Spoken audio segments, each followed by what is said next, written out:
ఈ రోజు మనం ఈ వీడియోలో వేకప్ అనే వెర్బ్ ని యూజ్ చేసి ఇంగ్లీష్ లో ఎలా మాట్లాడాలో, ఎలా క్వశ్చన్ చేయాలో తెలుసుకుందాం. వేకప్.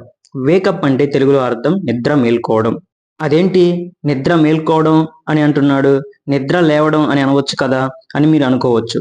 ఎందుకన్నానంటే వేకప్ అంటే నిద్ర మేల్కోవడం. నిద్ర మేల్కోవడం అంటే మనం జస్ట్ నిద్ర నుండి కళ్ళు తెరిచి అంతే బెడ్ పైన పడుకొని ఉంటే దానిని వేకప్ అంటారు.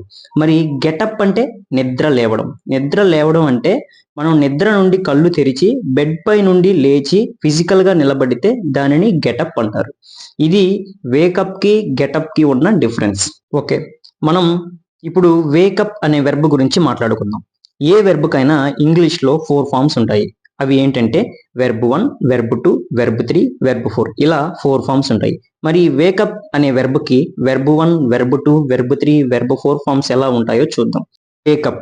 వేకప్ అనే వెర్బ్ కి వెర్బ్ 1 వచ్చేసి వేకప్ అవుతుంది. మరి వెర్బ్ 2 వచ్చేసి వోకప్ అవుతుంది. వెర్బ్ 3 వచ్చేసి వోకెనప్ అవుతుంది. వెర్బ్ 4 వచ్చేసి వేకింగ్ అప్ అవుతుంది. మరి ఇంగ్లీష్ లో వెర్బ్ 1 యూజ్ చేసి ఎలా మాట్లాడతారు, వెర్బ్ 2 ని యూజ్ చేసి ఎలా మాట్లాడతారు, వెర్బ్ 3 ని యూజ్ చేసి ఎలా మాట్లాడతారు, వెర్బ్ 4 ని యూజ్ చేసి ఎలా మాట్లాడతారో చూద్దాం. First one, verb 1 wake up. Wake up అంటే నిద్ర మేల్కోవడం. ఇంగ్లీష్ లో రోజు చేసే పనులను గురించి, అలవాటుగా చేసే పనుల గురించి మాట్లాడాలన్నా, క్వశ్చన్ చేయాలన్నా వెర్బ్ 1 ని యూజ్ చేస్తాం. For example, do you wake up early everyday? నువ్వు ప్రతిరోజు తొందరగా మేల్కొంటావా? అంటే ఇక్కడ మనం రోజు చేసే పనిని గురించి క్వశ్చన్ చేశాం కాబట్టి వేకప్ అనే వెర్బ్ 1 ని యూజ్ చేశాం. And next, when do you wake up in the morning? నువ్వు రోజు ఉదయం ఎన్ని గంటలకు మేల్కొంటావు? ఇక్కడ కూడా మనం రోజు చేసే పని గురించి క్వశ్చన్ చేశాం. మరి ఈ క్వశ్చన్స్ కి రిప్లై ఎలా ఇవ్వాలో చూద్దాం. I wake up daily at 6 AM.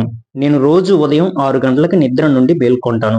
అంటే ఇక్కడ కూడా రోజు చేసే పని నిద్ర మేల్కోవడం గురించి చెప్పాం కాబట్టి వేకప్ అనే వెర్బ్ 1 ని యూజ్ చేశాం.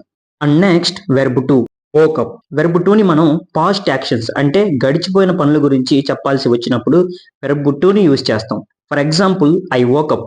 నేను నిద్ర నుండి మేల్కొన్నాను. అంటే నిద్ర నుండి ఆల్రెడీ మేల్కొన్నాడు కాబట్టి వోకప్ అనే వెర్బ్ 2 ని యూజ్ చేశాం.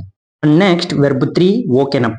వెర్బ్ 3 ని మనం ఇప్పుడే చేశాను, కొంచెం సేపటి క్రితమే చేశాను అని చెప్పాల్సి వచ్చినప్పుడు వెర్బ్ 3 ని యూజ్ చేస్తాం. For example, I have woken up. నేను ఇప్పుడే నిద్ర మేల్కొన్నాను. Next verb 4 waking up. Verb 4 ని మనం ప్రస్తుతం ఒక పని జరుగుతూ ఉంది, చేస్తూ ఉన్నాను అని చెప్పాల్సి వచ్చినప్పుడు వెర్బ్ 4 ని యూజ్ చేస్తాం. For example, I am waking up. నేను నిద్ర మేల్కొంటూ ఉన్నాను. ఈ వీడియో మీకు నచ్చినట్లయితే లైక్ చేయండి, షేర్ చేయండి, మన ఛానల్ ని సబ్స్క్రైబ్ చేసుకోండి. Thank you.